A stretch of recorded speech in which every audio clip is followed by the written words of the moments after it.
Welcome everybody, my name is Michael. Today we are in Luquillo, Puerto Rico, and beautiful beaches, beautiful palm trees as you can see, beautiful weather all around.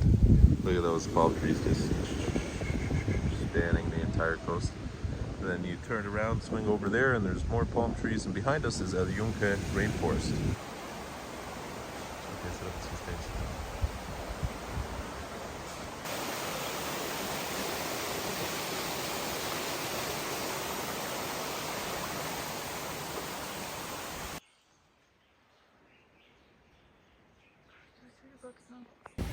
I showed you a picture or a video of El Yunque. I mean, it's a beautiful country. It's an impoverished country, and you can certainly see that almost everywhere. But it is a American territory. Everybody's here an American citizen, and you have better crypto tax incentives, especially this year. Just this past month, in April, there was a new crypto tax incentive that. Just like everything else, there's going to be a 4% tax, and crypto and mining and everything related to blockchain will be included in that. So you have a lot of crypto entrepreneurs that have been moving to Puerto Rico, Puerto Crypto, Sol, or whatever they call it. So they wanted to turn this archipelago into a huge crypto utopia. And with it, it is tropical, it is beautiful, you have these beautiful waves. It is in some senses cheaper than the mainland of America, but other things are pretty expensive here. But the dollar goes still far in certain aspects. For example, we're in that building there for Airbnb, and the Airbnb owner has like 12 apartments, so 11 apartments and a villa in the further inland, and that's millions of dollars of property there, and every one of those is on Airbnb, and she's been renting for over a decade now and has well over like 1,600 reviews and whatnot. And some of these is not that expensive. It was like 200, 300. Well, with everything with the fees and whatnot, she's not getting the full amount. It's $300 per day, so 303 or something like that. Now, in terms of the that she gets, she's easily probably $150, $200 per day. But this was one of the cheaper apartments, where there's other ones for like $500, $600. Damn, I mean, hey, that's good money right there. That she's renting all of them, and we know someone was renting right before us, and then you look at all the reviews and someone right before them, and it's just constantly, it's a good spot, right? So if you're a crypto entrepreneur and you don't know what else to diversify into, maybe you're going to buy, I mean, most of them are in the same building or the same complex. It's like this gated community, and hey, that's a nice investment right there. She's probably making good money, and she's also living in America right now, so she probably has property there as well. Now, in terms of the tax incentives, that by itself and the regulation, there's countries where it's very difficult to be a crypto entrepreneur. So just that by itself is a huge incentive for someone to move. And you had a lot of high profile cases, including Brock Pierce moving back in 2017 after Hurricane Maria, I believe it was. People wanted to incentivize more and more crypto entrepreneurs to move here. And Brock Pierce said at one point in time that there was the most amount of cryptocurrency tokens based in a single spot, because so many crypto entrepreneurs moved here. They had a crypto conference, and it just, people went crazy. Now, obviously, during the crash of 2018 and during the crypto winter of 21-22, you had a lot of people who, the locals here, who thought cryptocurrency was just a sketchy thing. They didn't fully understand it. They thought the crypto bros moved into town, and they didn't necessarily like that, because you had a lot of very rich people coming in, buying a property, and everything was kind of being increased. Yes, you did have the tourist dollars coming in, but it's not like there was thousands and thousands of these people coming in. These guys were generally sometimes jerks and not so nice to the local population. That's why they got this bad reputation. So this all started back in 2012, where you had two laws that were put into place. Two acts. One of them was the Individual Investors Act, and that allowed people to escape capital gains tax in the mainland U.S. They could go up to 20%, where here would go a lot lower than that. And even if you're saving 10, 15%, that's a huge amount when you're talking about hundreds of millions of dollars. These guys were poor because when they arrived after Hurricane Irma and Maria in 2017, they contacted a local Puerto Rican lawyer that they wanted to buy over 250,000 acres. They leased the local Freemason spot, and they took up shop in the only hotel that wasn't affected by the hurricane. They said they wanted to rescue Puerto Rico.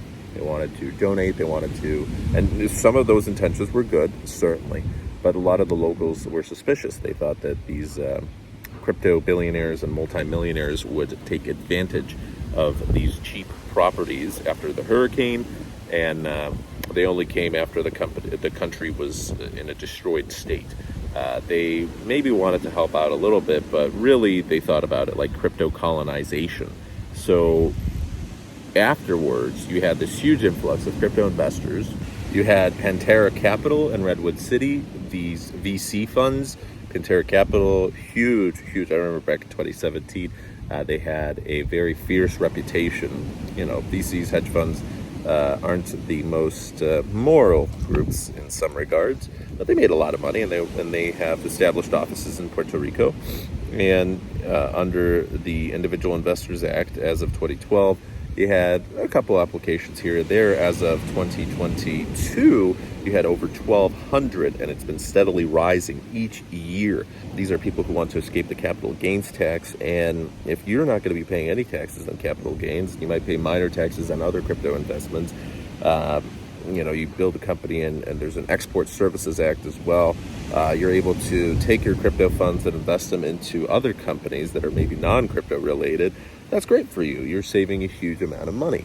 And a lot of these Caribbean countries are wanting to attract investors, such as Bahamas with FTX. You have certain countries which allow shell companies to be formed very easily there, certain islands. And the reason for that is these poor nations are willing to do whatever it takes to hopefully get some big million or billion-dollar companies on their territory.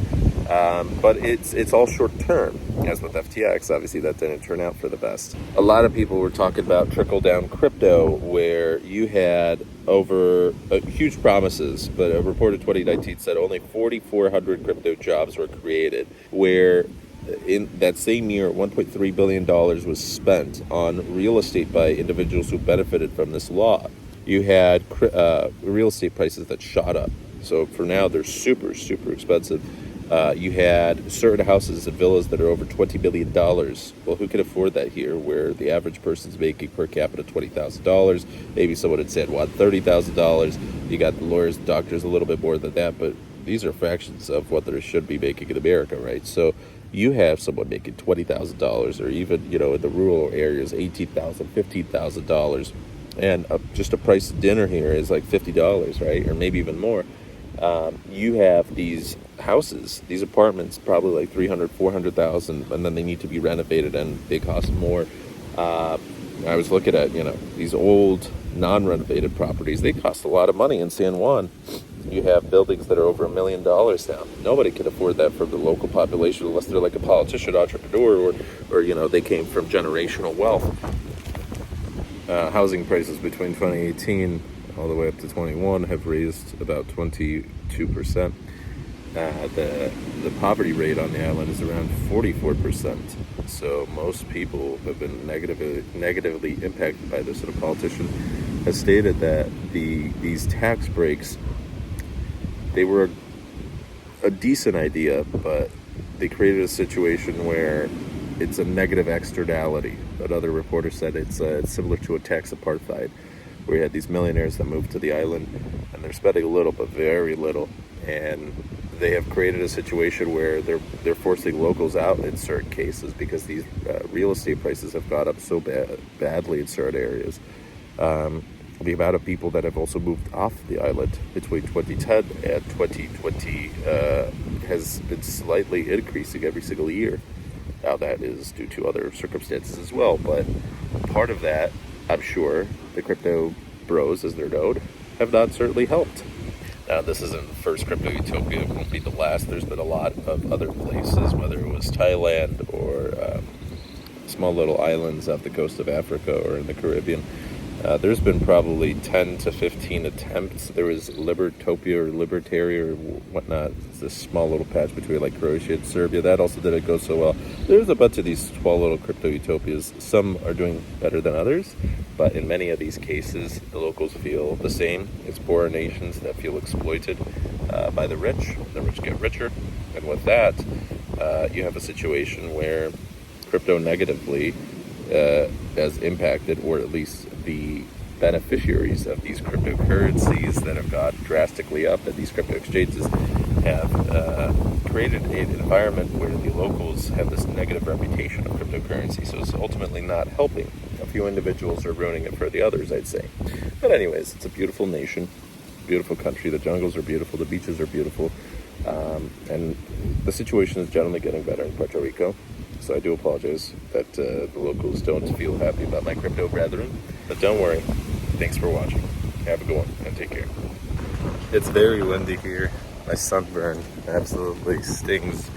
So, in order to qualify for Act 60 now, as they call it, Acts 20 and 22, where the Puerto Rican Service Export Act and the Individual Investors Act, now they have been combined in 2022. In order to qualify for that, you have to make a $10,000 charitable donation. You have to have at least one Puerto Rican employee. You have to have a business that has over $3 billion in revenue, and you have to have a established residence in Puerto Rico. You have to purchase a house or apartment. And with that, you get 4%. Just recently, it was 4% export taxes, which is very low. You have 100% deductions on any dividends. You have 60% deductions on municipal taxes, and 0% federal taxes, which is the big one.